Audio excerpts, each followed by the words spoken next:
هو الحي القيوم وأتوب إليه لا حول ولا قوة إلا بالله العلي العظيم.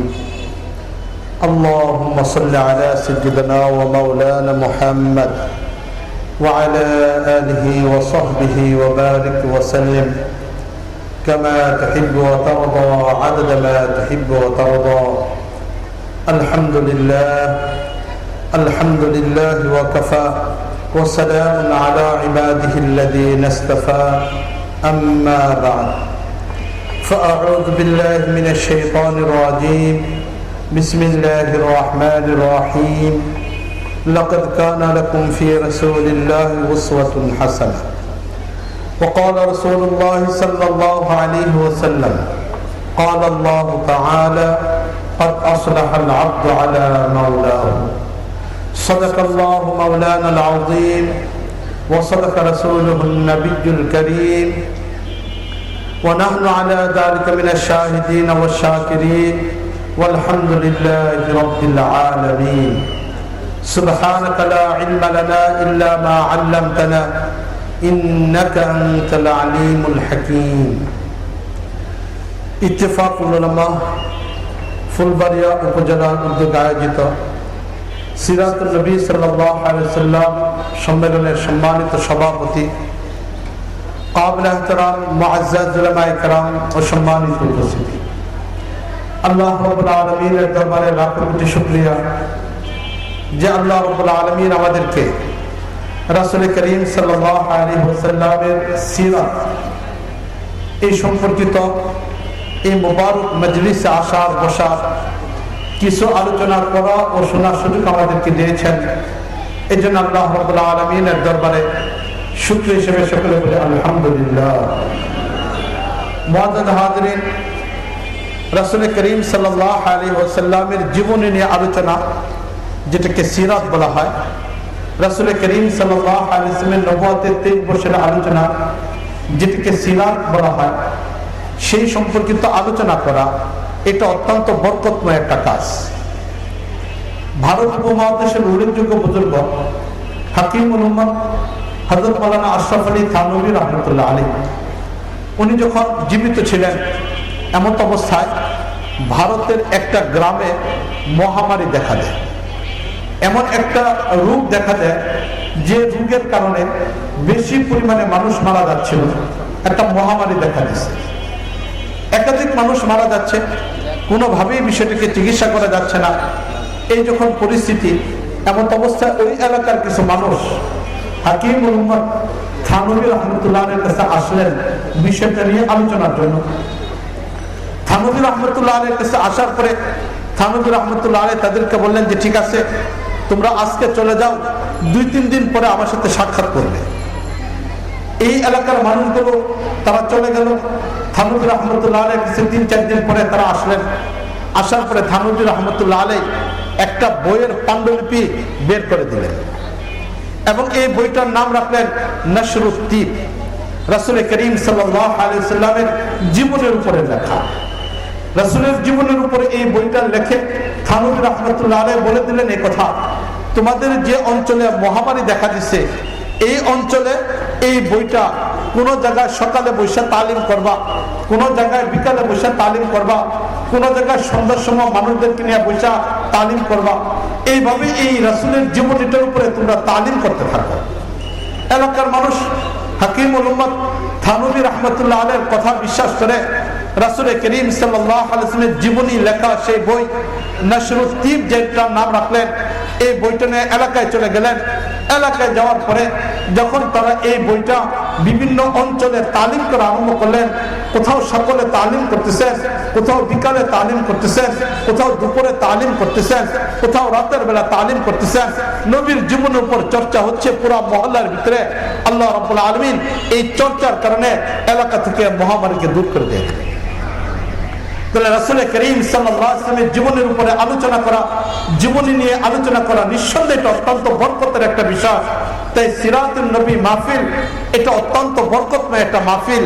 যারা আয়োজন করেছেন তারাও বরকতময় কাজের সাথে নিজেদেরকে সম্পৃক্ত করছেন, যারা এখানে আসছেন সহযোগিতা করছেন তারাও একটা বরকতময় কাজের সাথে সম্পর্ক রয়েছে।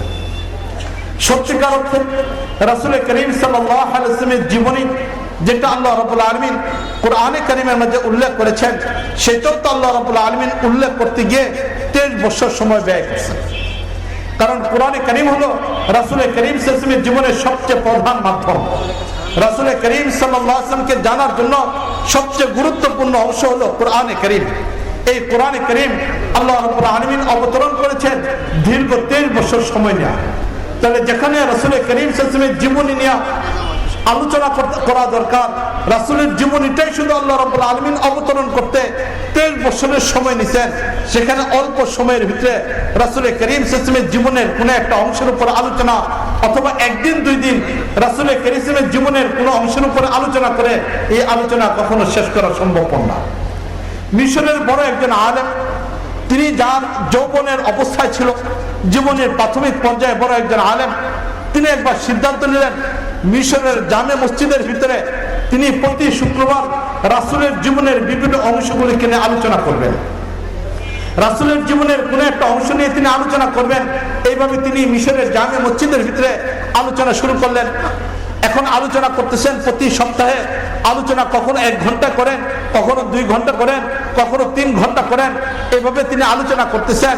আলোচনা করতে করতে একদিনে সেই যুবক আলেম আস্তে আস্তে বৃদ্ধ হয়ে গেছেন, দুর্বল হয়ে গেছেন, এখন আর আলোচনাও করতে পারেন না, স্বাভাবিক গতিতেও চলতে পারেন না। জীবনের শেষ মজলিস যেটার ভিতরে এসা নবীর জীবনের আলোচনাকে তিনি শেষ করতে চাইছেন, ওই মজলিসটা যেদিন শেষ করতেছেন সেদিন দীর্ঘ 40 বছর অতিবাহিত হয়ে গেছে। দীর্ঘ 40 বছর পর্যন্ত রাসূলের জীবনের উপরে সপ্তাহে একদিন আলোচনা করার পরে লাস্টে এসে তিনি এই কথাই বলছেন, নবী তোমার বিস্তৃতময় এত বিশাল জীবন যেটা এই 40 বছরও আলোচনা করে শেষ করা সম্ভব হয়নি।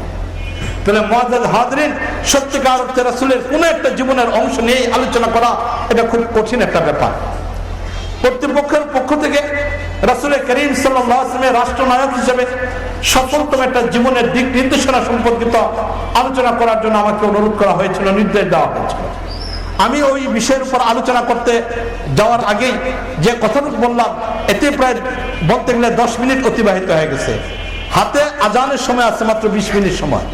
এই সময়টার ভিতরেও যদি আলোচনা করা হয় তাহলে লম্বা সময়ের প্রয়োজন পড়ে যাবে। এইটুক সময়ের ভিতরে আলোচনা করে শেষ করা সম্ভব না। শুধু সংক্ষিপ্ত আকারে এতটুকুই বলতে চাই, একটা মানুষের জীবনে যতগুলো অংশ আছে, চাই সেটা তার ব্যক্তি জীবনের সাথে সম্পর্ক হোক, চাই সেটা তার পারিবারিক জীবনের সাথে সম্পর্ক হোক, চাই সেটা তার সামাজিক জীবনের সাথে সম্পর্ক হোক, চাই সেটা তার রাষ্ট্রীয় জীবনের সাথে সম্পর্ক হোক, একটা মানুষের জীবন যত বিস্তৃতময় হোক না কেন, একটা মানুষের জীবন যত বিশাল হোক না কেন, একটা মানুষের জীবন যত ব্যাপকতা থাকুক না কেন, যদি সে তালাশ করতে চায় তাহলে জীবনের প্রতিটা অংশেই সে রাসূল করিম সাল্লাল্লাহু আলাইহি ওয়াসাল্লামের আদর্শকে খুঁজে পাবে। সুলাইমান নদভী রাহমাতুল্লাহ আলাইহির ভাষায় যদি আমি বলতে চাই, সুলাইমান নদভী রাহমাতুল্লাহ আলাইহির ভাষায় যদি আমি বলতে চাই, তাহলে আমি এই কথাটাই বলবো, তুমি যদি একজন এতিম বালক হয়ে থাকো তাহলেও তুমি তাকিয়ে দেখো নবী মুহাম্মদের সেই বালক অবস্থার জীবনের দিকে। যেদিন তিনি এতিম ছিলেন, মক্কার বিভিন্ন মানুষগুলোর বকরিগুলোকে চড়াইতেন, সেই বালক মুহাম্মদের দিকে তুমি তাকাও। যদি তুমি এতিম হয়ে থাকো, এতিম মুহাম্মদের দিকে তুমি তাকাও। তুমি যদি একজন যৌবনে পদার্পণকারী একজন যুবক হয়ে থাকো, তাহলেও তুমি রাসূল করিম সাল্লাল্লাহু আলাইহি ওয়াসাল্লামের জীবনের যৌবনের সেই দিনগুলোর দিকে তাকিয়ে দেখো, সেখানে তুমি তোমার আদর্শকে খুঁজে পাবে। তুমি যদি কোনো সাংগঠনিক ব্যক্তি হতে চাও, যে অল্প বয়সেই তুমি সাংগঠনিক কোনো কার্যক্রম পরিচালনা করতে চাও, তাহলে তুমি নবী মুহাম্মদের সেই 13 থেকে 14 বছর অথবা 15 বছরের জীবনের দিকে তাকিয়ে দেখো, যে সময়টার ভিতরে মক্কা নগরীতে বিশৃঙ্খলা অবস্থার ভিতরে দীর্ঘ 100 বছর অথবা তার চেয়ে কম বেশি সময়ের ভিতরে যে যুদ্ধ চলতেছিল, সেই যুদ্ধ নিরসন করার জন্য সেই কৈশোরের অথবা যৌবনের প্রারম্ভিক পর্যায়ের সাংগঠনিক একজন ব্যক্তি হিসেবে নবী মুহাম্মদকে তুমি দেখতে পাবে।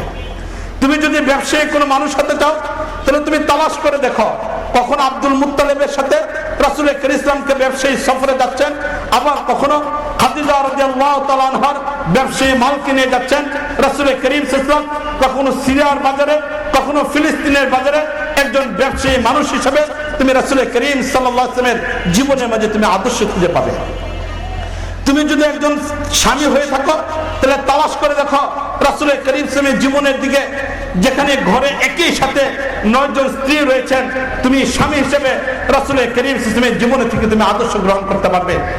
তুমি যদি সৎপিতা হয়ে থাকো তাহলে রাসূল করিম সাল্লাল্লাহু আলাইহি ওয়াসাল্লামের জীবন থেকে আদর্শ তালাশ করে দেখো, যেখানে রাসূল করিম সাল্লাল্লাহু আলাইহি ওয়াসাল্লামের ঘরে একই সাথে 4 জন কন্যা সন্তান রয়েছে, 1 জন অথবা 2 জন ছেলে সন্তান রয়েছে, রাসূলের জীবনের ভিতরে তুমি তালাশ করে পাবে।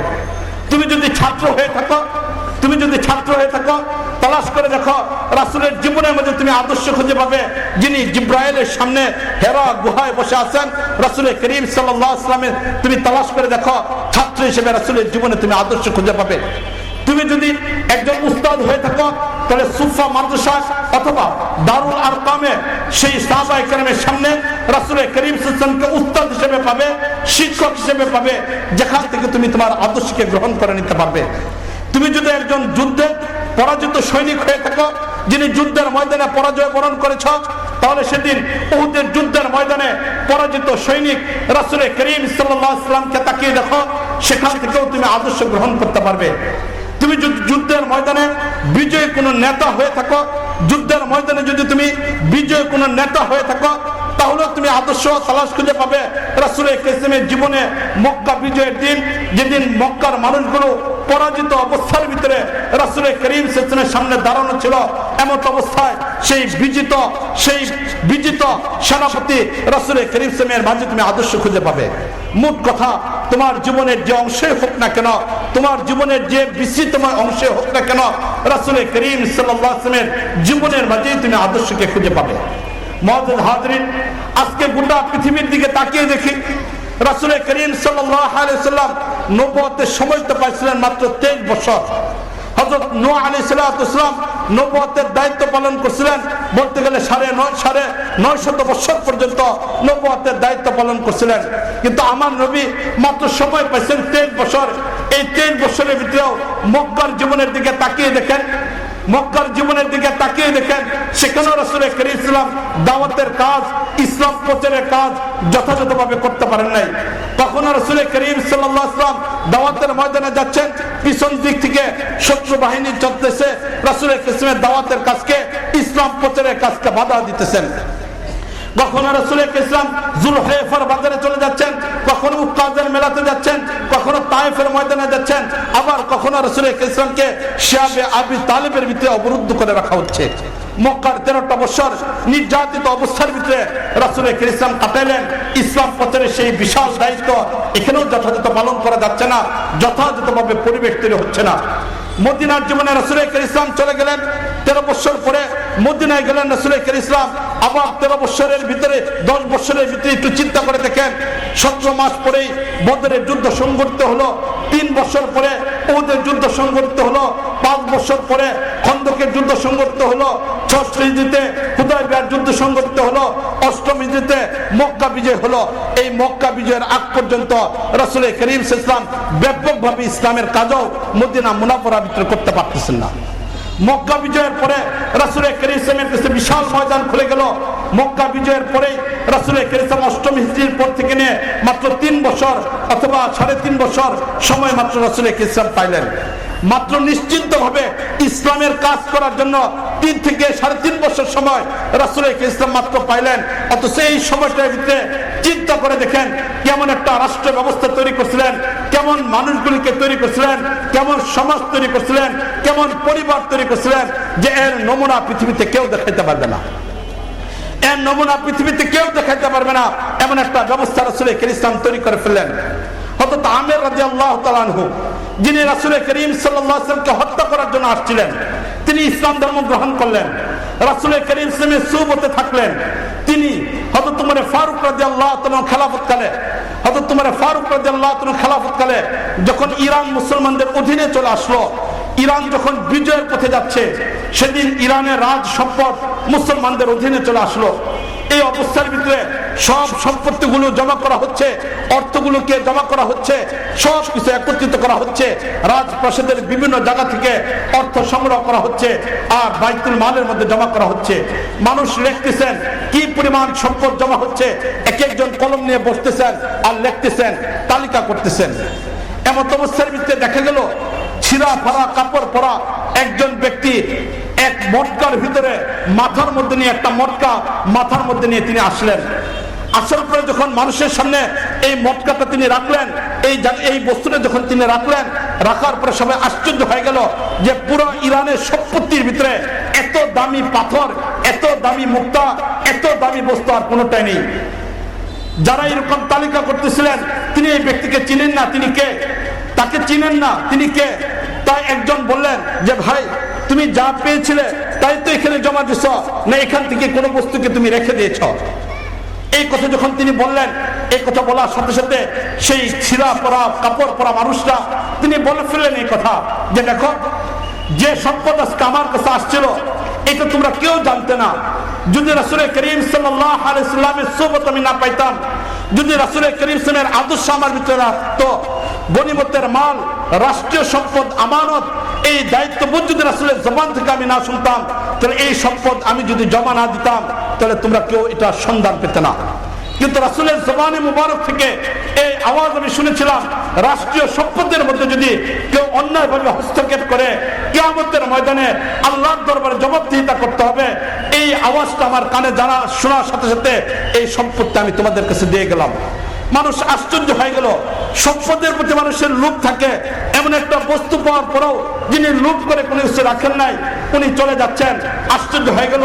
যারা লিখতেছিলেন, মাল জমা করতেছিলেন, তারা বললেন এই কথা, একটু তালাশ করে দেখো এই লোকটাকে। এখন তিনি মাল জমা করে যাচ্ছেন, সেই সৈনিকরা যেখানে অবস্থান করতেছিল তার শেষ মাথায় ছোট্ট একটা কুড়ে ঘরের মতো ছোট্ট একটা তাবু, চিরা পড়া একটা তাবু, সেখানে গিয়ে তিনি ঢুকলেন। আর ওইখানে ঢুকার পরে মানুষ সেখানে তাকে থাকলো। আর যারা তথ্য তালাশের জন্য গেল তারা জিজ্ঞেস করলেন এই ব্যক্তিটাকে, সকলেই জানালেন তিনি রাসূল করিমের সাহাবী হযরত আমের রাদিয়াল্লাহু তাআলা। মুআজ্জাজ হাজরিন, চিন্তা করে দেখেন হযরত আমের রাদিয়াল্লাহু তাআলা অবস্থা কিসের মাধ্যমে পরিবর্তন হয়েছিল। রাসূল করিম সাল্লাল্লাহু ছোঁয়ার মাধ্যমে যখন আমের রাদিয়াল্লাহু তাআলা এখানে আসলেন, যিনি রাসূলকে হত্যা করার জন্য গিয়েছিলেন, সেই আমেরের অবস্থা এমন হয়ে গেল যে এখন সবচেয়ে দামি সম্পদ পাওয়ার পরেও সম্পদের প্রতি কোনো লোভ পাচ্ছেন না। হযরত ওমর ফারুক রাদিয়াল্লাহু তাআলা রাসূল করিম সাল্লাল্লাহু আলাইহি ওয়াসাল্লামকে হত্যা করার জন্য যাচ্ছেন, 100 উটের পুরস্কারের লোভে যাচ্ছেন হযরত ওমর ফারুক রাদিয়াল্লাহু তাআলা। রাতের বেলা ঘুমাইতে পারেন না, দীর্ঘ 10 বছর পর্যন্ত খলিফাতুল মুসলিমিন, সফল রাষ্ট্রপতি হযরত ওমর ফারুক রাদিয়াল্লাহু তাআলা, এই ওমর ফারুক রাদিয়াল্লাহু তাআলা রাতের বেলা ঘুমাইতে পারেন না। একদিন রাতের বেলা ঘর থেকে বের হয়ে গেছেন, রাস্তার ভিতরে হাঁটতেছেন, এমন অবস্থায় আব্দুর রহমান ইবনে আউফ রাদিয়াল্লাহু তাআলার সাথে সাক্ষাৎ। আব্দুর রহমান ইবনে আউফ রাদিয়াল্লাহু তাআলা জিজ্ঞেস করলেন, ওমর কি ব্যাপার, ঘুমাইতেছ না কেন, রাতের বেলা কেন এরকম ঘোরাফেরা করতেছ? হযরত ওমর ফারুক রাদিয়াল্লাহু তাআলা তখন বললেন, আব্দুর রহমান, কি করে ঘুমাইবো, গোটা দুনিয়ার দায়িত্ব আমার কাঁধে দিয়ে দেওয়া হয়েছে, রাষ্ট্রপতির দায়িত্ব আমাকে দিয়ে দেওয়া হয়েছে, আমি তো পেরেশানের মধ্যে আছি। আজকের ইসলামী রাষ্ট্র সীমানা অনেক বিস্তৃত হয়ে গেছে, মদিনার সীমানা অতিক্রম করে রাষ্ট্রের সীমানা ফুরাত পর্যন্ত পৌঁছে গেছে। আমি উমর চিন্তার মধ্যে আছি, লাউ মাতা কলবুন আলা শাতি ফুরাত, ফুরাতের কোন প্রান্তে যদি একটা কুকুরও না খেয়ে মারা যায়, লা সুইলা উমর ইনদাল্লাহ, উমর আল্লাহর কাছে জবাবদিহিতা করতে হবে, আল্লাহর দরবারে উমরের জবাবদিহিতা করতে হবে। এই জন্য উমর ঘুমাইতে পারতেছে না, উমর ঘুমাইতে পারতেছে না। মুআজ্জাজ হাজরিন, চিন্তা করে দেখেন কোথায় ছিল উমর, রাসূলকে হত্যা করার জন্য আসলেন, আর এই উমরের অবস্থা হলো মানব দরদি নিয়ে উমর এখানে গিয়ে উপস্থিত, বলতেছেন যে আমি তো ঘুমাইতে পারতেছি না, ফুরাত প্রান্তেও যদি একটা কুকুর মারা যায় না খেয়ে, তাহলে এই উমর আল্লাহর দরবারে জবাবদিহিতা করতে হবে। এই যে রাসূল করিম সাল্লাল্লাহু আলাইহি ওয়াসাল্লামের নবুয়তের 23 বছরের অল্প একটু সময়, এই 23 বছরের অল্প একটু সময়ের ভিতরে রাসূল করিম সাল্লাল্লাহু আলাইহি ওয়াসাল্লাম যে বিপ্লব তৈরি করেছিলেন, যে বিপ্লবটা ব্যক্তিগত জীবনে ছিল, পারিবারিক জীবনে ছিল, সামাজিক জীবনে ছিল, রাষ্ট্রীয় জীবনে ছিল, এর মূল বস্তু এটাই ছিল। ওই দিনের মানুষগুলো রাসূল করিম সাল্লাল্লাহু আলাইহি কথাটাকে শুধুমাত্র নিয়ে একটা কথা হিসেবে শুনতো না, বরং নিজের জীবনে বাস্তবায়নের জন্য সেগুলো কিনে আসতো। রাসূলের সেই কথাগুলোকে বাস্তবায়নের জন্য নিয়ে আসতো। সেখানে তারা কখনো আফসোস করেন এই কথা, নবীর কথাটা শুনতে গেলে আমার এই বিষয়টা হয়ে যাবে, আমার ক্ষমতা চলে যাবে, আমার পথ চলে যাবে, কিছু অর্থনৈতিক দণ্ডতায় পড়ে যাব, এই বিষয়টা সেদিন সাহাবায়ে কেরাম চিন্তা করতেন না। বরং সাহাবায়ে কেরামের ভিতরে ছিল এই কথাটা নবীর জবান থেকে বের হয়েছে, এটার ভিতরে আমার সফলতা রয়ে গেছে। এই কারণে সাহাবায়ে কেরাম তারা এত উঁচু মর্যাদায় যেতে পারছিলেন, অল্প সময়ের ভিতরে বিশ্বের সব পরিবর্তন হয়ে যেতে পারছে। আজকে আমরা শুধুমাত্র নবীর কথাটাকে কথা হিসেবে শুনতেছি, জীবনে বাস্তবায়ন না করার কারণে আজকে আমাদের অধঃপতন। ঠিক কিনা বলেন? এটা মুআজ্জাজ হাজরিন, সাহাবায়ে কেরাম রবের কথার ভিতরে সফলতাকে তালাশ করতেন। উহুদের যুদ্ধের ময়দান কঠিন একটা পরিস্থিতি, হঠাৎ করে বিজয়টা পরাজয়ের দিকে চলে যাচ্ছে। যুদ্ধের ময়দানে সাহাবায়ে কেরাম দুইটা দলে সাহাবায়ে কেরাম মাঝখানে পড়ে গেলেন। কাফেররা দুই দিক থেকে আক্রমণ করলো। এমত অবস্থায় রাসূল করিম সাল্লাল্লাহু আলাইহি ওয়াসাল্লামের আশপাশ থেকে অন্যান্য সাহাবায়ে কেরামরা সরে গেলেন। 750 সাহাবায়ে কেরামের মাঝে মাত্র রাসূল করিম ইসলামের সাথে মাত্র 7 জন সাহাবায়ে কেরাম ছিলেন, আর কোন সাহাবায়ে কেরাম সেখানে ছিল না। এই জটিল পরিস্থিতির ভিতরে কাফেররা লক্ষ্য করে দেখলো এটাই সুবর্ণ সুযোগ, শেষ করে দাও। রাসূল করিম সাল্লাল্লাহু আলাইহি ওয়াসাল্লামকে শেষ করার জন্য রাসূলের আত্মীয়, শুধু আত্মীয় নয়, প্রিয়তম স্ত্রী রাসূল করিম সাল্লাল্লাহু আলাইহি ওয়াসাল্লামের উম্মে হাবিবা রাদিয়াল্লাহু তাআলা আনহা, সেই উম্মে হাবিবা রাদিয়াল্লাহু তাআলা আনহার আব্বা আবু সুফিয়ান এক বাহিনী নিয়ে রাসূলের উপর আক্রমণের জন্য আসতেছে। রাসূল করিম সাল্লাল্লাহু আলাইহি ওয়াসাল্লাম মাত্র 7 জন সাহাবায়ে কেরাম ওনার পাশে, কাফেররা চারদিক থেকে ঘেরাও দিয়ে ফেলতেছে, আক্রমণের জন্য আসতেছে, তীর নিয়ে আসতেছে, বর্শা নিয়ে আসতেছে, তরবারি নিয়ে আসতেছে। রাসূল করিম সাল্লাল্লাহু আলাইহি ওয়াসাল্লাম সেখানে দাঁড়ানো। এমত অবস্থায় রাসূল শুধু জবানে বললেন, কে আসো, আগে বাড়ো, আমাকে হেফাজত করো, জান্নাতের দায়িত্ব নিয়ে নিলাম। মুআজ্জাজ হাজরিন, যখন রাসূল করিম সাল্লাল্লাহু আলাইহি ওয়াসাল্লামের জবানে মুবারক থেকে এই আওয়াজটা বের হলো, সেদিনে সেই সাহাবায়ে কেরাম, 7 জন সাহাবায়ে কেরাম যারা সেদিন উপস্থিত ছিল, আজকে যেমন আমাদের জীবনের মায়া আছে, আমাদের যেমন পরিবার পরিজন আছে, আমাদের যেমন আত্মীয় স্বজন আছে, সাহাবায়ে কেরামেরও পরিবার পরিজন ছিল। সাহাবায়ে কেরামের শরীরও পাথরের দ্বারা তৈরি করা ছিল না, সেখানে আঘাত লাগলে সেখানেও রক্ত ঝরত, যেমন আমার আপনার শরীর থেকে রক্ত ঝরে। সাহাবায়ে কেরামের হৃদয়ের মধ্যেও ভালোবাসা ছিল, পরিবারের ভালোবাসা ছিল, সন্তানের ভালোবাসা ছিল। কিন্তু সেদিন সেই 7 জন সাহাবায়ে কেরাম যখন রাসূল করিম সাল্লাল্লাহু আলাইহি ওয়াসাল্লাম শুধুমাত্র বললেন, কে আসো, আগে বাড়ো, আমি জান্নাতের দায়িত্ব নিয়ে নিলাম, চোখের সামনে নিশ্চিত মৃত্যুটা দেখতেছিলেন। কিন্তু রাসূল করিম সাল্লাল্লাহু আলাইহি ওয়াসাল্লাম এই জবানে মুবারক থেকে আওয়াজটা উচ্চারণ করার সাথে সাথে সেই 7 জন সাহাবায়ে কেরামের একজন আগে বললেন, তার শরীরে তরবারির আঘাত আসতেছে, ছুরির আঘাত আসতেছে, বল্লমের আঘাত আসতেছে, একে একে শরীর ক্ষতবিক্ষত হচ্ছে, রক্ত ঝরতেছে, রক্ত শূন্যতায় পড়ে যাচ্ছেন, তিনি মাটিতে লুটিয়ে পড়তেছেন। আবার তিনি মাটিতে পড়লেন, মারাও গেলেন। রাসূল করিম সাল্লাল্লাহু আলাইহি ওয়াসাল্লাম পিছিয়ে গেলেন, আবার কাফেররা আগে বাড়তেছে। রাসূল বলতেছেন, কে আসো, আগে বাড়ো, জান্নাতের দায়িত্ব নিয়ে নিলাম। দ্বিতীয় সাহাবী দেখলেন আগের মানুষটা মারা গেল, ক্ষত বিক্ষত হলো, এরপর তিনি পিছপা হন নাই। দ্বিতীয় আরেকজন গেলেন, সামনে একের পর এক গেলেন, 7 জন সাহাবী শহীদ হয়ে গেলেন। 7 জন সাহাবী শহীদ হয়ে gelen সেদিন রাসূল করিম সাল্লাল্লাহু সেই কথার উপরে বিশ্বাস ছিল সাহাবায়ে কেরামের বিশ্বাস ছিল নবীর কথার মধ্যে সফলতা, নবীর কথার মধ্যে সফলতা, নবীর কথার মধ্যে সফলতা, যার কারণে সাহাবায়ে কেরাম জীবন দিয়ে দিয়েছেন, এটার ভিতরে সফলতাকে তালাশ করছেন। মুআজ্জাজ হাজরিন, আজকে আমাদের সমস্যা এটাই, আমাদের সমস্যা হলো এটাই যে আজকে ইসলামকে আমরা ওইভাবে নিতে পারতেছি না, যার কারণে আজকে আমাদের সামাজিক অবস্থার দিকে তাকিয়ে দেখেন, একজন মুসলমান, তার নাম আব্দুর রহমান, তার নাম আব্দুল করিম, সে মুসলমানের নাম দিয়েও নিজের পরিচয় দিতেছে, এই দেশের ভোটার আইডি কার্ডের ভিতরে নিজেকে মুসলমান হিসেবে বলতেছে, এরপরও সে মদের এরকম ভাবে ব্যবসা করতেছে। ঠিক কিনা বলেন? এটা জুয়ার ব্যবসা করতেছে। ঠিক কিনা বলেন? এটা লক্ষ লক্ষ টাকা শুধু নয়, কোটি কোটি টাকা পাওয়া যাচ্ছে কিছুনের মাধ্যমে। মদকে, নারীকে, এরকম জুয়াকে বৈধতা দিতেছে। কে করতেছে এটা? নামদারি মুসলমানই তো করতেছে, যার নাম আব্দুর রহমান, যে তার জন্ম সনদের মধ্যেও মুসলমান হিসেবে নাম লিখতেছে। সে তো এটাও জানতো মদ হারাম, নারীর ব্যবসা করা হারাম, জুয়া খেলা হারাম, এটা জানার পরেও তো সে করতেছে। কেন তার ভিতরে পরিবর্তন আসে নাই? কারণ ইসলামটা শুধুমাত্র সে নিজের কথা হিসেবে গ্রহণ করছে, নিজের জীবনে বাস্তবায়ন করে নেয়। ঠিক না বলেন? এই জন্য যতদিন পর্যন্ত মুসলমান হিসেবে ইসলামকে নিজের সেই আপন করে না নিতে পারবো, ততদিন পর্যন্ত কোনদিন মুসলমানদের জীবনে সফলতা আসবে না।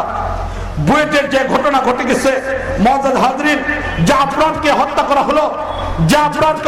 হলো, চিন্তা করে দেখেন, যারা আফরানকে পিটিয়ে পিটিয়ে হত্যা করছে, তারাও তো কোনো না কোনো মার ঘরে জন্ম নেওয়া একজন মুসলমান সন্তান, ঠিক কিনা বলেন? এটা নিজেদের নামটাও মুসলমান, নিজেদের নামও মুসলমান, একই সাথে লেখাপড়া করতেছিল। কোন একটা বিষয়ের উপর বিরোধ হতে পারে, কিন্তু একজন মানুষকে অমানবিক ভাবে এভাবে হত্যা করা হবে। চারজনে চার জায়গায় ধরলো, দুজনে হাতে ধরবে, দুজনে পায়ে ধরলো, অন্যরা পিটাইতেছে, আঘাত করতেছে, একবার আঘাত করছে, এরপরে বেহুশ হয়ে গেছে, আবার নিয়ে কিছুক্ষণ রাখা হলো, এরপরে আবার এরকম মারা হলো, তিনবার এরকম ভাবে একটা মানুষকে শেষ করে দিল। এটা কিভাবে হতে পারে? এটা একটা মানুষের কাজ হতে পারে না, মানবতা বিবর্জিত একটা কাজ। এটা এই জন্য হয়েছে নবীর আদর্শ না থাকার কারণে, ইসলামের সাথে পরিচয় না থাকার কারণে, দ্বীনের সাথে পরিচয় না থাকার কারণে, ঠিক কিনা বলেন? এটা এই জন্য এই দেশকে যদি সুন্দর দেশ বানাইতে চাই, এই দেশকে যদি সোনার বাংলা বানাইতে চায়, ভিন্ন কোনো পথ নয়, ভিন্ন কোনো পথ নয়। প্রাইমারি থেকে নিয়ে শুরু করে ইউনিভার্সিটি শেষ পর্যন্ত বাধ্যতামূলক কোরআনে কারিমের শিক্ষার ব্যবস্থা করতে হবে। রাসূল করিম সাল্লাল্লাহু আলাইহি ওয়াসাল্লামের সিরাতের শিক্ষার ব্যবস্থা করতে হবে। না হলে কোনো অবস্থায় এই দেশ সোনার দেশ হতে পারে না।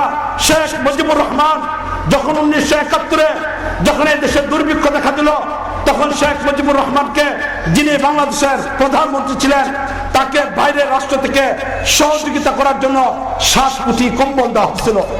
শীতের সময় এই দেশের দুর্ভিক্ষ দেখা দিল, মানুষের অভাব, তখন সেই মরহুম শেখ মুজিবুর রহমানকে এই দেশের মানুষকে সহযোগিতা করার জন্য 7 কোটি কম্বল দেওয়া হচ্ছিল।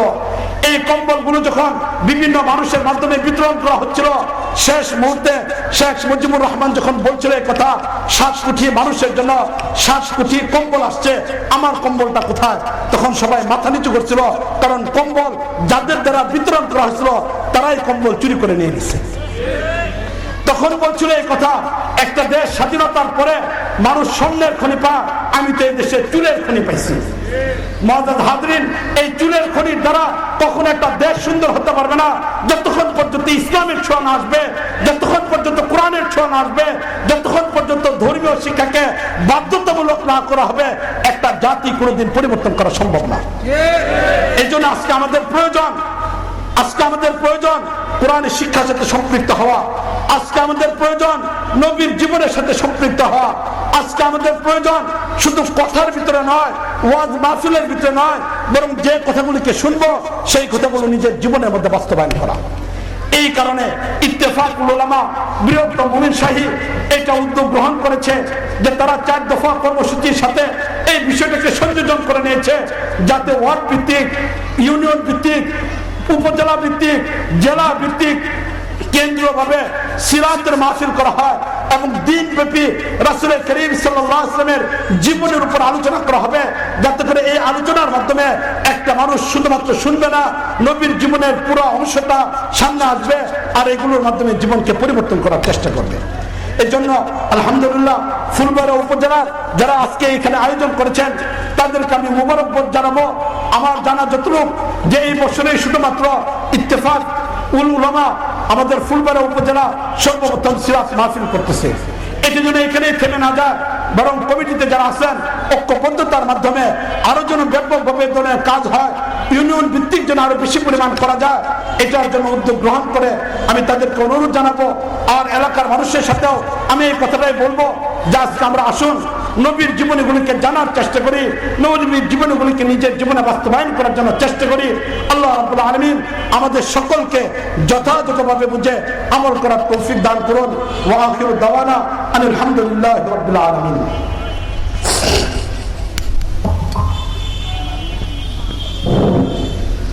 আলহামদুলিল্লাহ। আনকাই হুসানিয়া মাসকাদার মুতাওয়াল্লি আল্লামা মাহবুবুল্লাহ সাহেব জাহানাত দানা তাতেমের জমানে রাসূল আকরাম সাল্লাল্লাহু আলাইহি ওয়াসাল্লাম সাফার রাসূলনায়ক, এই বিষয়ে আমরা দিক নির্দেশনামূলক আলোচনা করলাম। হযরতকে এই সিরাত মাহফিলের পক্ষ থেকে উচ্চ সম্মাননা এবং মুবারকবাদ জানাই।